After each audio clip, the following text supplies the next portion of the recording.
नमस्कार मित्रों, मैं फार्मासिस्ट दीपक मौर्य आज आपको नमक के बारे में बताना जा रहा हूँ। नमक एक ऐसी चीज़ है जो आपके लिए बेहद गुणकारी है।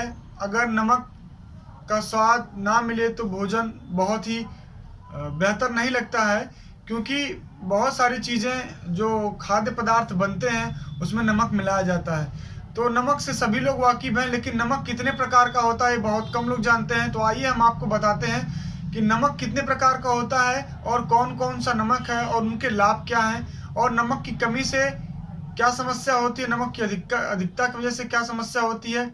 तो आज सबसे पहले हम आपको बताएंगे नमक के बारे में। नमक में सबसे पहला नमक है सेंधा नमक। आप इसे देख सकते हैं, ये आयुर्वेद के हिसाब से सबसे उच्च क्वालिटी का नमक कहा जाता है। ये रुचिकर होता है, जठरा अग्नि दीपक होता है, जठर अग्नि के को बढ़ाता है, शुक्रवर्धक होता है, स्पर्म को बनाता है, बनाने में मदद करता है, त्रिदोष शामक होता है। ये सीधा नमक त्रिदोष शामक का मतलब है वात पित्त कफ तीनों को बैलेंस करने वाला होता है। अगर वो बढ़ गया हो तो उसे सही करने वाला होता है। ये होता है सेंधा नमक।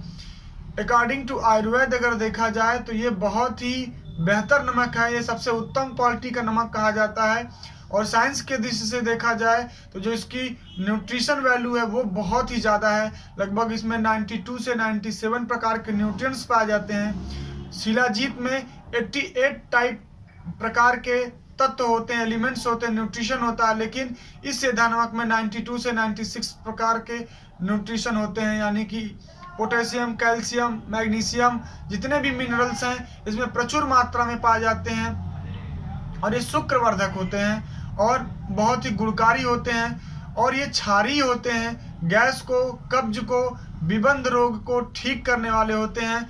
और इसकी खास बात यह है कि अगर किसी व्यक्ति की बीपी लो हो रही हो तो आप इसे दे सकते हैं भोजन के रूप में, सीधे ओरली दे सकते हैं, या अगर किसी व्यक्ति की बीपी ज़्यादा हो रही हो तो इस नमक वाले पानी को आप यूज करके बीपी को लो कर सकते हैं। जिसकी बीपी बराबर ज़्यादा रहती हो तो आपको कुछ नहीं करना है, ज़्यादा मात्रा में यही सेंधा नमक आपको पानी में डाल लेना है, बाल्टी के पानी में डाल लेना है और उसी से स्नान करना है। स्नान करने के बाद बिना शरीर को पोछे हुए कपड़े पहन लेना है। अगर ये प्रक्रिया हम लगभग 1 से 2 महीने तक अपनाते हैं तो किसी का कितना भी हाई बीपी क्यों ना हो वो पूरी तरीके से कंट्रोल हो जाएगा। ये अद्भुत नमक है।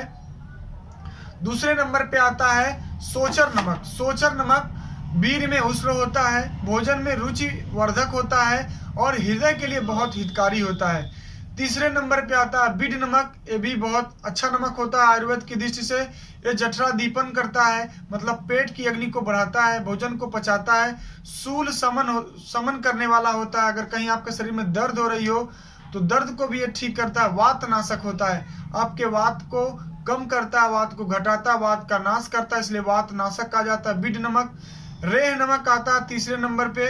ये क्षारी होता है और तीक्ष्ण होता है। रेह नमक वो नमक होता है जहाँ पे बंजर भूमियों पर ऊपर एक मोटी सी परत जम जाती है मिट्टी के ऊपर, वो क्षारी नमक होता है या रेह नमक कहा जाता है। ये भी काफ़ी अच्छा होता है। काला नमक।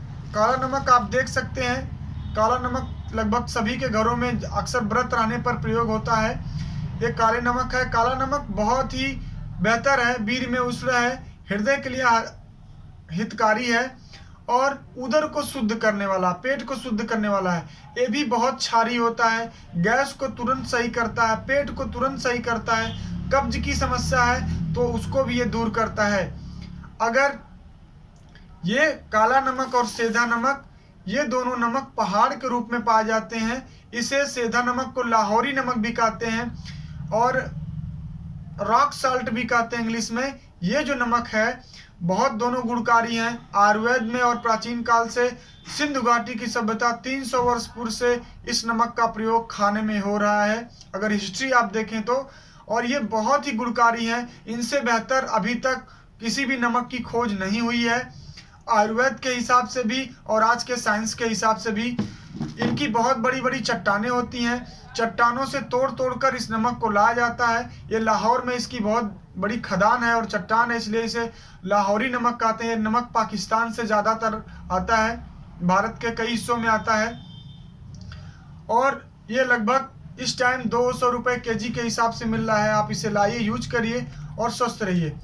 समुद्री नमक आपको मैं दिखाता हूँ। यह है समुद्री नमक, जो अब बहुत कम देखने को मिलता है। पहले घरों में बहुत ज़्यादा यूज होता था समुद्री नमक। इसको लाते थे और धुल कर उसका चूड़ बना करके यूज करते थे। ये समुद्री नमक है, बहुत मुश्किल से खोजने पे मार्केट में मिला है, बट ये भी गुणकारी होता है। भोजन में रुचि उत्पन्न करने वाला होता है, अन्न को पकाने वाला होता है, शरीर से दोष को निकालने वाला होता है, वात शामक होता है। अब तो ये हो गए आपके 6 प्रकार के नमक, लेकिन नमक के साथ साथ कुछ चीज़ें मैं आपको बताना चाहता हूँ कि जो आपको मार्केट में नमक मिलता है, जिसे आप आयोडीन युक्त नमक कहते हैं, टाटा नमक के नाम से आता है, और भी कंपनियों के नमक आते हैं, उसमें आयोडीन मिला होता है। आपको पता होना चाहिए कि 150 मिलीग्राम पर डे आपको आयोडीन की आवश्यकता होती है थायराइड ग्लैंड के लिए। लेकिन अगर इस आयोडीन की अधिकता आपके शरीर में हो जाए तो ये बहुत ही बीमारी का काम करती है, क्योंकि थायराइड ग्लैंड एक ऐसी ग्लैंड है जो आपके पूरे शरीर के मेटाबॉलिज्म को कंट्रोल करती है। मेटाबॉलिज्म 2 प्रकार का होता है, एक होता है एनाबॉलिज्म, एक होता है कैटाबॉलिज्म। तो एनाबॉलिज्म और कैटाबॉलिज्म में बनने और बिगड़ने दोनों की प्रोसेस होती है। कैटाबॉलिज्म में कोई भी चीज टूट करके 2 भागों में बढ़ती है या छोटे छोटे भागों में बढ़ जाती है। एनाबॉलिज्म में किसी चीज का निर्माण होता है। तो पूरा मेटाबॉलिज्म आपका थायराइड हार्मोन पर ही निर्भर करता है। इसलिए अगर आपके रक्त में आयोडीन की अधिकता होगी, 150 mg की से ज़्यादा होगा, तो आपका हार्मोन्स लेवल बिगड़ जाएगा, आपकी शारीरिक समस्या पैदा होने लगेगी, मोटापा बढ़ने लगेगा, नपुंसकता होने लगेगा, जो आज के समाज में बहुत ज़्यादा देखने को मिल रहा है। क्योंकि 150 mg आयोडीन हमें सब्जियों के माध्यम से, जमीन में पाए जाने वाले गंजी के माध्यम से, आलू के माध्यम से, और जो फल सब्जियां हैं उनमें सूक्ष्म मात्रा में आयोडीन होता है। हमें बाहर से आयोडीन लेने की कोई ज़रूरत नहीं है। कुछ क्षेत्र पहाड़ी ऐसे हैं जहाँ पे वहाँ के फलों सब्जियों में आयोडीन नहीं पाया जाता है, लेकिन भारत में ज़्यादातर सब्जियों में, दालों में और भूमिगत जो सब्जियां उनमें पर्याप्त मात्रा में आयोडीन होता है। इसलिए आप लोग आयोडाइड साल्ट मत खाइए। मैं ये चीज़ इसलिए कह रहा हूँ कि CDRI central drug research centre Lucknow की अभी जल्दी पेपर में निकला हुआ एक प्रकाशन है, जो आप देख सकते हैं। उसमें यह बताया गया है कि आयोडीन युक्त जो नमक है आपके सेहत के लिए बहुत हानिकारक है, क्योंकि इसी के वजह से थायराइड हार्मोन गड़बड़ होने की वजह से, क्योंकि जब थायराइड हार्मोन तब गड़बड़ होता है जब हमारे ब्लड में थायराइड आयोडीन की मात्रा ज़्यादा होती है। जब आयोडीन की मात्रा हमारे शरीर में ज़्यादा होगी तो हमारे शरीर का हार्मोन्स डिसबैलेंस होगा और हमारी BP बढ़ेगी और ज़्यादातर लोग नपुंसक होंगे। और भी बताना चाहूँगा, आपके किचन में 3 चीज़ें ऐसी हैं, एक नमक है, टाटा नमक, एक है मैदा, दूसरे नंबर पे चीनी। ये तीनों चीज़ें आपको नपुंसक बना रही हैं। इसको आप मत यूज करिए, क्योंकि इनफर्टिलिटी का केस बहुत ज़्यादा पुरुषों में देखने को मिल रहा है। उनमें स्पर्म की संख्या घट रही है और औरतों में मासिक की समस्या बढ़ रही है, मासिक इरेगुलर आ रहा है, क्योंकि आजकल खान पान भी बहुत गड़बड़ हो गया मेल न्यूट्रिशन की वजह से, और हार्मोन्स का डिसबैलेंस होना भी इसका एक प्रमुख रूप है। तो आप कोशिश करिए, जो सेंधा नमक है आप अगर उसको यूज करते हैं, जिसमें 92 प्रकार का मिनरल्स है, वो आपके शरीर के मेल न्यूट्रिशन को पूरा करेगा और आपको पूरी तरीके से अच्छा रखेगा, और बहुत कॉस्टली भी नहीं है। आप लोग आयोडीन युक्त नमक खाना बंद करिए, नहीं तो आपको आगे आने वाले समय में या आपको या फिर आपके बच्चे को या आपको बच्ची को नपुंसकता का सामना करना पड़ सकता है। और BP की समस्या आज सभी घरों में हो गई है, थायराइड की समस्या लगभग सभी घरों में हो रही है। क्यों? क्योंकि हम अपना खान पान अच्छे से नहीं रखते। हम जो नमक यूज कर रहे हैं, NaCl टेबल साल्ट जिसे बोलते हैं, यही समुद्री नमक, इसको लाया जाता है, पीसा जाता है और इसमें आयोडीन की मात्रा मिलाई जाती है। आयोडीन की मात्रा मिलाने पर ये नमक पैकिंग होकर के टाटा के नाम से या फिर अदर नाम से आता है, लेकिन आयोडीन की अधिकता होने की वजह से हमारे शरीर का जो हार्मोन्स लेवल है वो डिसबैलेंस हो जाता है, तो हमें BP की समस्या हो जाती है, थायराइड की समस्या हो जाती है।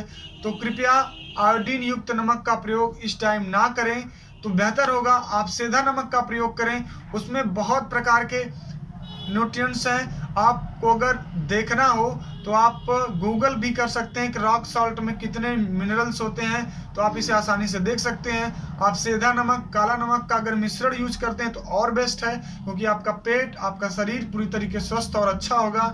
तो मैं उम्मीद करता हूं कि मेरी द्वारा दी गई जानकारी काफ़ी बेहतर होगी। तो आप लोगों से निवेदन है कि आप लोग अपने घरों में सेंधा नमक का प्रयोग करें, काला नमक का प्रयोग करें, या फिर आप समुद्री नमक का प्रयोग करें। बस जो खड़ा वाला हो उसे ही प्रयोग करें, क्योंकि नमक का रूप होता है क्रिस्टल फॉर्म में होना, बट रवेदार नहीं होना। जो नमक रवेदार होगा वो नमक बहुत ही खराब होता है। तो आप इसको घर पे लाइए, इसको कूट करके चूड़ बना लीजिए, पाउडर बना लीजिए। पाउडर बनाने के बाद आप दाल में, सब्जी में, हर जगह यूज करिए। इसका कोई साइड इफेक्ट नहीं है, बहुत ही बेहतर है।